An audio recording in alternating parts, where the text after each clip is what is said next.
Hi guys, welcome back. ഞങ്ങളങ്ങനെ പഞ്ചാബിലെത്തി കേട്ടോ. പഞ്ചാബിലെത്തിയ ഉടനെ എനിക്ക് ജലദോഷം പിടിച്ചിട്ട് സൗണ്ടൊക്കെ പോയേ. ഇവിടെ തിരിച്ച് വീട്ടിലെത്തിയപ്പോൾ വീടെല്ലാം പൊടി പിടിച്ച് ആകെ കലങ്കോലായിട്ട് കിടക്കുമായിരുന്നു. എനിക്ക് സുഖമില്ലാതെയല്ലേ പോയത്, അതുകൊണ്ട് ഞാൻ പാത്രങ്ങളൊന്നും എടുത്ത് ക്ലീൻ ചെയ്ത് വെക്കാതെയാണ് പോയത് കേട്ടോ. അപ്പോൾ ഇക്ക വന്ന ഉടനെ കിച്ചണെല്ലാം ഇതുപോലെ പൊടിയൊക്കെ തട്ടി കഴുകി ഒന്ന് ഇറക്കുകയാണ്.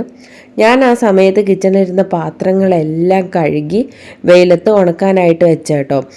A to Z പാത്രം വന്നിട്ട് കഴുകി ഉണക്കേണ്ടതായിട്ട് വന്നു. അത് കഴിഞ്ഞിട്ട് കണ്ടെയ്നറിലെല്ലാം സാധനങ്ങളെല്ലാം ഫില്ല് ചെയ്യുകയാണ്. അപ്പോൾ നമ്മുടെ പരിപ്പ്, പയർ അങ്ങനെയുള്ള ഐറ്റംസ് എല്ലാം ഫില്ല് ചെയ്തു. പിന്നെ ഞാൻ നാട്ടിൽ നിന്ന് പുട്ടുപൊടിയും അരിപ്പൊടിയൊക്കെ കൊണ്ടുവന്നിട്ടുണ്ടായിരുന്നു കേട്ടോ. അതെല്ലാം ഇതുപോലെ ഗ്ലാസ് ജാറിലിട്ട് നിറയ്ക്കുകയാണ്. അങ്ങനെ ഫൈനലി നമ്മൾ അടുക്കള സെറ്റാക്കി എടുത്തിട്ടുണ്ട്. അടുക്കള സെറ്റാക്കിയാലേ നമുക്ക് ബാക്കിയുള്ള കാര്യങ്ങളൊക്കെ നടക്കുകയുള്ളൂ.